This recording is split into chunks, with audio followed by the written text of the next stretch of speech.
Chapter 27 of Great Expectations by Charles Dickens.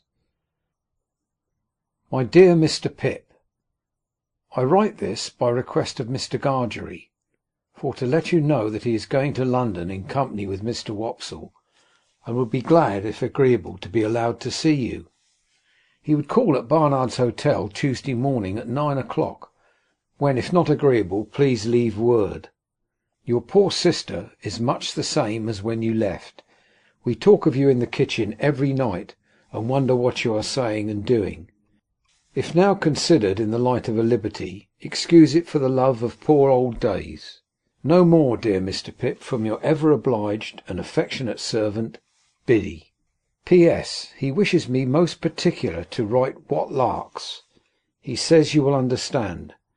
I hope and do not doubt it will be agreeable to see him, even though a gentleman, for you had ever a good heart, and he is a worthy, worthy man. I have read him all, excepting only the last little sentence, and he wishes me most particular to write again, what larks. I received this letter by the post on Monday morning, and therefore its appointment was for next day. Let me confess exactly with what feelings I look forward to Joe's coming. Not with pleasure, though I was bound to see him by so many ties. No, with considerable disturbance, some mortification, and a keen sense of incongruity. If I could have kept him away by paying money, I certainly would have paid money. My greatest reassurance was that he was coming to Barnard's Inn, and not to Hammersmith, and consequently would not fall in Bentley Drummle's way. I had little objection to his being seen by Herbert or his father, for both of whom I had a respect, but I had the sharpest sensitiveness as to his being seen by Drummle, whom I held in contempt.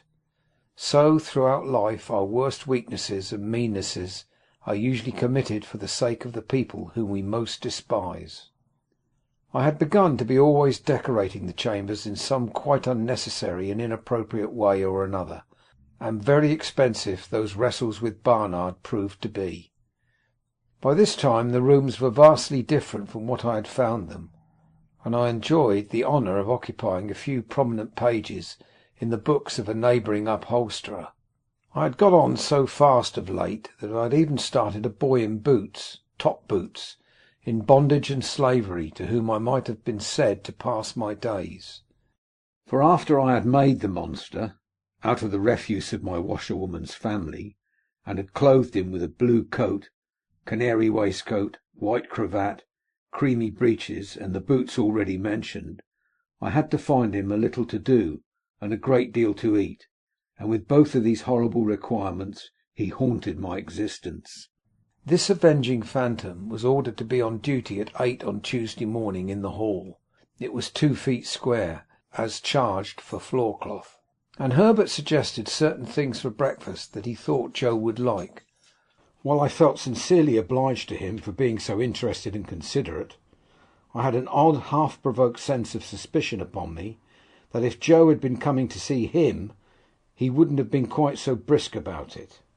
However, I came into town on the Monday night to be ready for Joe, and I got up early in the morning and caused the sitting-room and breakfast-table to assume their most splendid appearance.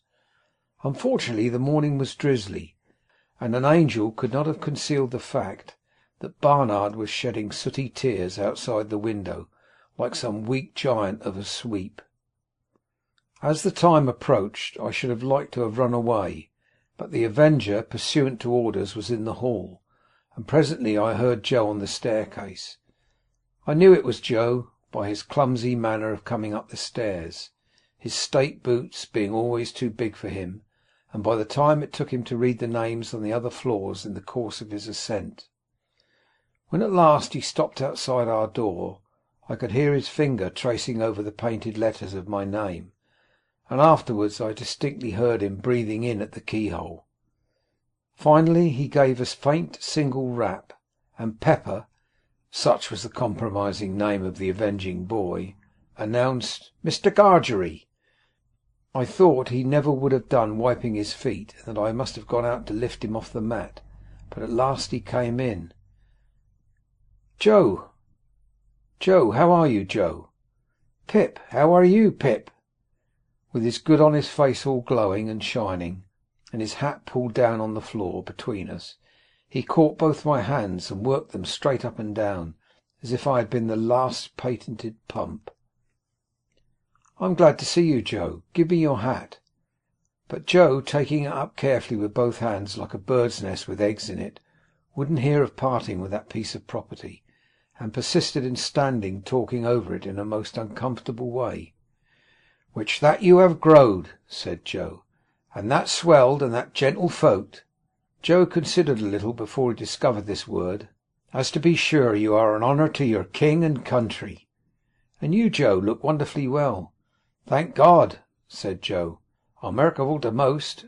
And your sister, she's no worse than she were. And Biddy, she's ever right and ready.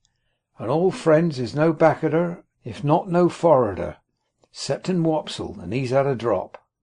At this time, still with both hands taking great care of the bird's nest, Joe was rolling his eyes round and round the room, and round the flowered pattern of my dressing gown. "Had a drop, Joe?" "Why, yes," said Joe, lowering his voice. "He's left the church and went into the play acting, which play acting have likewise brought him to London along with me.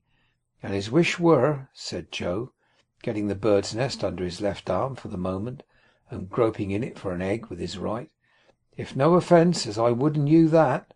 I took what Joe gave me, and I found it to be the crumpled playbill of a small metropolitan theatre, announcing the first appearance in that very week of "the celebrated provincial amateur of Roscian renown, whose unique performance in the highest tragic walk of our national bard has lately occasioned so great a sensation in local dramatic circles." "Were you at his performance, Joe?" I inquired.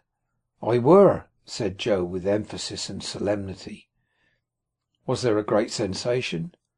"Why," said Joe, "yes, there certainly were a peck of orange peel, particular when he see the ghost. Though I put it to yourself, sir, whether it were calculated to keep a man up to his work with a good heart, to be continually cutting in and betwixt him and the ghost with amen. A man may have had a misfortune and been in the church," said Joe, lowering his voice to an argumentative and feeling tone, "but that's no reason why you should put him out at such a time. Which I mean to say, if the ghost of a man's own father cannot be allowed to claim his attention, what can, sir? Still more, when his mourning at his unfortunately made so small is that the weight of the black feathers brings it off, try to keep it on how you may." A ghost-seeing effect in Joe's own countenance informed me that Herbert had entered the room. So I presented Joe to Herbert, who held out his hand, but Joe backed from it and held on by the bird's nest. "Your servant, sir," said Joe, "which I hope as you and Pip," here his eye fell on the Avenger, who was putting some toast on the table, and so plainly denoted an intention to make that young gentleman one of the family that I frowned it down and confused him more. "I mean to say, you two gentlemen, which I hope as you get your healths in this close spot, for the present may be a wery good inn, according to London opinions," said Joe confidentially, "and I believe its character do stand. But I wouldn't keep a pig in it myself, not in the case that I wished him to fatten wholesome and eat with a meller flavour on him."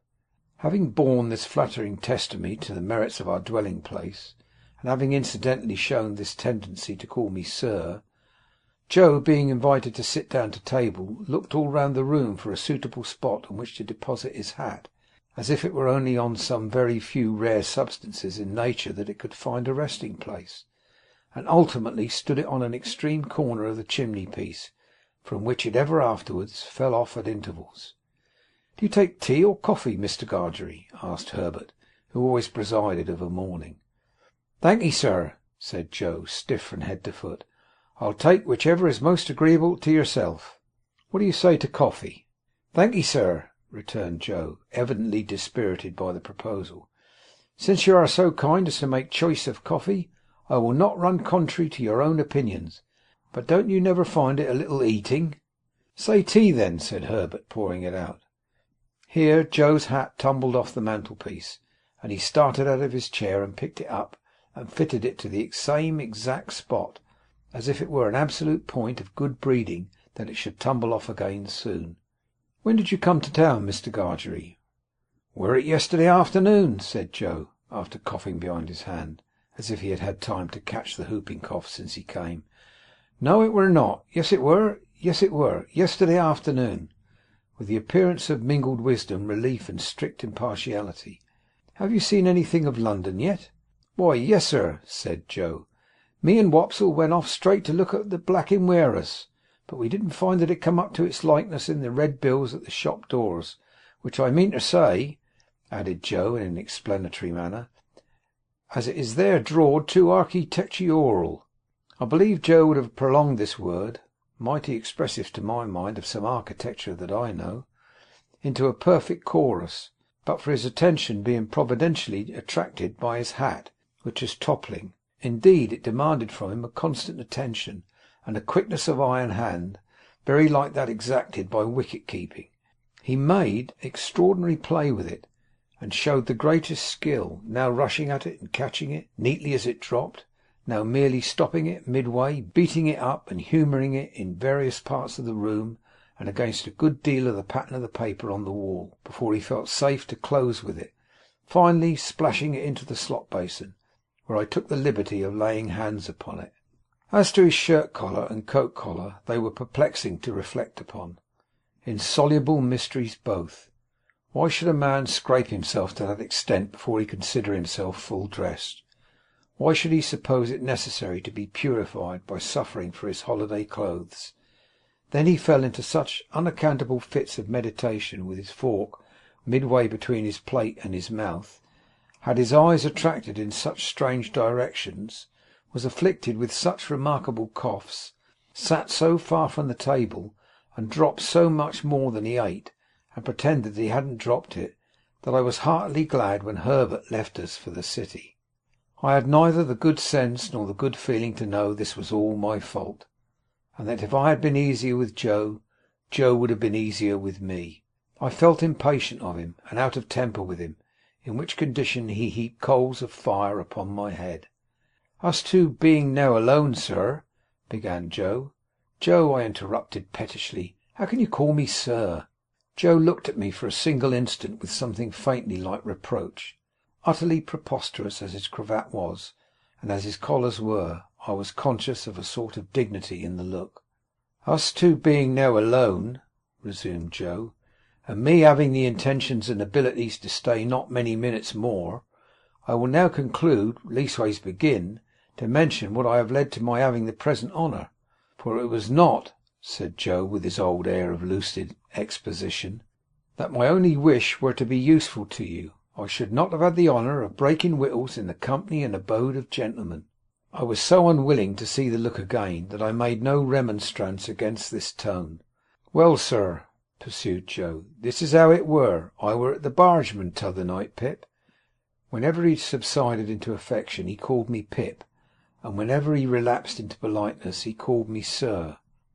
"When there came up in his shay cart, Pumblechook, which that same identical," said Joe, going down a new track, "do comb my hair the wrong way, sometimes awful, by giving it up and down town, as it were him which ever had your infant companionation, and were looked upon as a playfellow by yourself." "Nonsense, it was you, Joe." "Which I fully believed it were, Pip," said Joe, slightly tossing his head, "though it signify little now, sir. Well, Pip, this same identical, which his manners is given to blusterous, came to me at the Bargeman. What a pipe and a pint of beer do give refreshment to the working man, sir, and do not over-stimulate. And his word were, 'Joseph, Miss Havisham, she wished to speak to you.'" "Miss Havisham, Joe?" "She wish," were Pumblechook's word, "to speak to you." Joe sat and rolled his eyes at the ceiling. "Yes, Joe, go on, please." "Next day, sir," said Joe, looking at me as if I were a long way off, "having cleaned myself, I go and see Miss A." "Miss A, Joe? Miss Havisham?" "Which I say, sir," replied Joe, with an air of legal formality, as if he were making his will. "Miss A, or otherwise Havisham. Her expression air then as follering: 'Mr. Gargery, you are in correspondence with Mr. Pip?' Having had a letter from you, I were able to say I am. 'When I married your sister, sir,' I said, 'I will, and when I answered your friend Pip, I said I am.' 'Would you tell him then,' said she, That which Estella has come home and would be glad to see him. I felt my face fire up as I looked at Joe. I hope one remote cause of its firing might have been my consciousness that if I had known his errand I should have given him more encouragement. Biddy, pursued Joe, when I got home and asked for her to write the message to you, a little hung back. Biddy says, I know he would be very glad to have it by word of mouth. It is holiday time. You want to go and see him. Go. I have now concluded, sir, said Joe, rising from his chair. And Pip, I wish you ever well and ever prospering to a greater and greater height. But you are not going now, Joe. Yes, I am, said Joe. But you are coming back to dinner, Joe. No, I'm not, said Joe. Our eyes met, and all the sir melted out of that manly heart as he gave me his hand. Pip, dear old chap, life is made of ever so many partings welded together, as I may say, and one man's a blacksmith, and one's a whitesmith, and one's a goldsmith, and one's a coppersmith. Divisions amongst such must come, and must be met as they come. If there's being any fault at all today, it's mine. You and me is not two figures to be together in London, not yet anywheres else but what is private and beknown, and understood among friends. It ain't that I'm proud, but that I want to be right, as you shall never see me no more in these clothes. I'm wrong in these clothes. I'm wrong out of the forge, the kitchen, or off the meshes. You won't find half so much fault in me if you think of me in my forge dress, with my hammer in my hand, or even my pipe. You won't find half so much fault in me if, supposing as you should ever wish to see me, you come and put your head in at the forge window and see Joe the blacksmith, there at the old anvil in the old burnt apron, sticking to the old work. I'm awful dull, but I hope I've beat out something nigh the rights of this at last, and so God bless you, dear old Pip, old chap, God bless you. I had not been mistaken in my fancy that there was a simple dignity in him. The fashion of his dress could no more come in its way when he spoke these words than it could come in its way in heaven. He touched me gently on the forehead and went out. As soon as I could recover myself sufficiently, I hurried out after him and looked for him in the neighbouring streets, but he was gone. End of chapter 27.